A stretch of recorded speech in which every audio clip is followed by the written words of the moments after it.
Make a list of all the things you can do. Get right on those. Discipline yourself for those, both for the results and for the muscle and for the practice, so that when life hands you some big challenges, you'll be ready.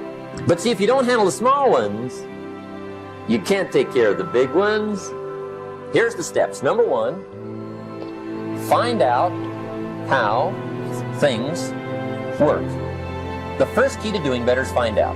To change your life, really, you need ideas. There isn't anything an idea can't change. And Schoff taught me the major problem is lack of an idea, not a problem. At first, I didn't have any money. I said to Mr. Schoff, I don't have any money. He said, that's not a problem. Now, see, up until then, I always thought it was. I was confused. He said, no, the problem is lack of an idea on how to create money and wealth. It isn't lack of money, it's lack of ideas. So if you get the ideas, see, you can change anything. Now, to get ideas, you need a constant study of finding out. And they have to all be brought under the organizational structure of long-term collective vision. And in order to do that, you have to be disciplined. And any discipline, technically speaking, is an attempt to bring all those competing short-term impulses under a larger scale and more inclusive framework. You do that, and then, well, that's actually what gives you freedom.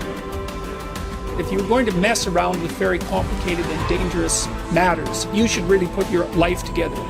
We also know that the higher your conscientiousness, the lower your neuroticism. Conscientiousness does seem to keep neuroticism in check, and so I would say, and have said this to many people, clean your room, organize your life, get a routine, establish disciplined habits. The next subject is setting goals. Let me show you what turned my life every way but loose. Setting goals. Here's what can easily happen if you don't set goals. It's easy to let life deteriorate into making a living instead of designing a life. And we all have a choice. Make a living or design a life. It's easy to get trapped by economic necessity.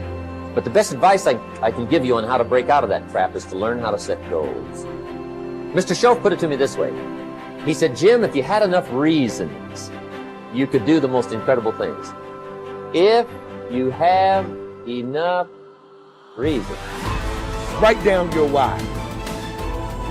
What are you doing this for in life? Your why should be something so big that it changes the whole outlook on how things are with you and your purpose. Think about your passion. Think about your opportunities. And that's how you find your purpose. When that why heats up with your passion, your opportunity, your purpose, then you'll find out.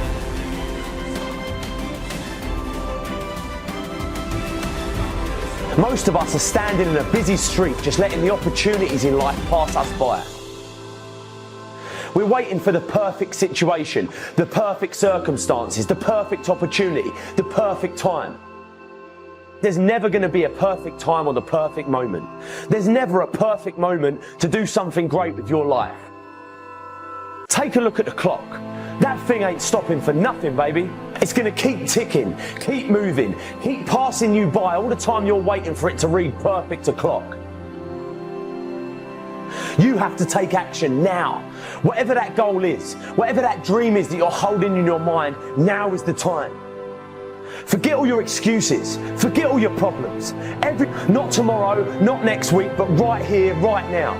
Why keep looking around at people that are where you want to be, living the type of life you want to live? Look at that place where they are and say to yourself, now is my time. Now is my moment. Now is your moment. Today is that day.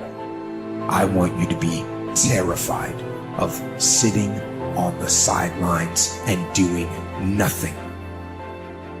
Waking up in 6 days or 6 weeks or 6 years or 60 years and being no closer to your goal. You've made no progress. That is the nightmare. Do the extra repetition, run the extra mile, go the extra round, make the right choices. Give the full measure. Fight back. Go down swinging. Give every day everything you've got. Embed that long-term goal in your mind. Burn it into your soul. I got here not because I'm the strongest, not because I'm the fastest, not because I'm the best. I never stopped fighting. it got harder and it got harder. And it seemed the further I climbed, the harder it got. But I didn't stop. I didn't quit. I just kept fighting and fighting and fighting. Think about it, write about it, talk about it, hang it up on your wall, but most important, do something about it every day. Every day, do something that moves you toward that goal, that keeps that goal alive and in sight and in focus. Do what you say, mean what you say, follow through for something for one time in your life. One time.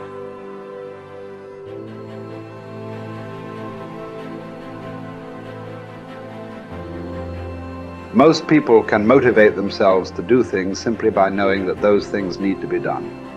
But not me. For me, motivation is this horrible, scary game where I try to make myself do something while I actively avoid doing it. If I win, I have to do something I don't want to do. And if I lose, I'm one step closer to ruining my entire life. And I never know whether I'm going to win or lose until the last second. Temperance is not deprivation, but command of oneself physically, mentally, spiritually. Demanding the best of oneself even when no one is looking, even when allowed less. It takes courage to live this way. Not just because it's hard, but because it sets you apart. The warrior has awareness. We are aware that we are at war, and the war in our minds requires discipline. Not the discipline of a soldier, but the discipline of a warrior. Not the discipline from the outside to tell us what to do and not to do, but the discipline to be ourselves, no matter what. A weak mind must be constantly entertained and stimulated. A strong mind can occupy itself and, more important, be still and vigilant in moments that demand. Without the momentum of a stern discipline, motivation is mostly a momentary, flighty emotion. For it works best under the supervision of discipline, but can serve as not only an ally, but also an enemy, because in anything that requires your self-discipline, whether going to church, going to classes, going to workouts, going through trainings, completing jobs, reading books, living well, eating healthily, studying, practicing something, the more times you skip, the more relaxed and motivated you'll become about skipping. And the next thing you know, you've quit your fight altogether. Or put in short, the more you skip, the more you'll skip until you've quit. Maybe then you'll see that motivation bears its fruits when watered by discipline, but it spoils when not. We don't need accomplishments to feel good or to be good enough. What do we need? The truth. Not much. Some food and water. Work that we can challenge ourselves with. A calm mind in the midst of adversity. Sleep. A solid routine. A cause we are committed to. Something we're getting better at. Everything else is extra. Or worse, as history has shown countless times, the source of our painful downfall. If the first step is just showing up, committing to doing something each day, then the next step is finding something to focus on getting better at each day. And in this, where cumulative improvement meets compounding returns, we can harness one of the most powerful forces on earth. Think about it. Most people don't even show up. Of the people who do, most don't really push themselves. So to show up and be disciplined about daily improvement, you are the rarest of the rare. Life is filled with all sorts of difficulties and challenges. Work will not always go well. But working out is in our control. It is a contained space in which the only potential obstacle is our determination and commitment. Swim. Lift weights. Train in jiu-jitsu. Take long walks. You can choose the means, but the method is a must. You must be active. Get your daily win. Treat the body rigorously, as Seneca tells us, so that it may not be disobedient to the mind. Because as you're building muscle, you're also building willpower. More important, you're building this willpower and strength while most people are not. The body, you must understand, is a metaphor. It's a training ground, a proving ground for the mind and the soul. What are you willing to put up with? What can you do without? What will you put yourself through? What can you produce with it? Only you know what it will look like to train in your art like a samurai, an Olympic athlete, a master in pursuit of excellence. Only you will know what you need to practice from morning until night, what to repeat 10,000 times. It won't be easy, but in that burden is also freedom and confidence. The pleasure of the flow state, the rhythm of second nature, the quiet calmness of knowing that from the practice you'll know exactly what to do when it counts, the pride and the dependability of doing it too.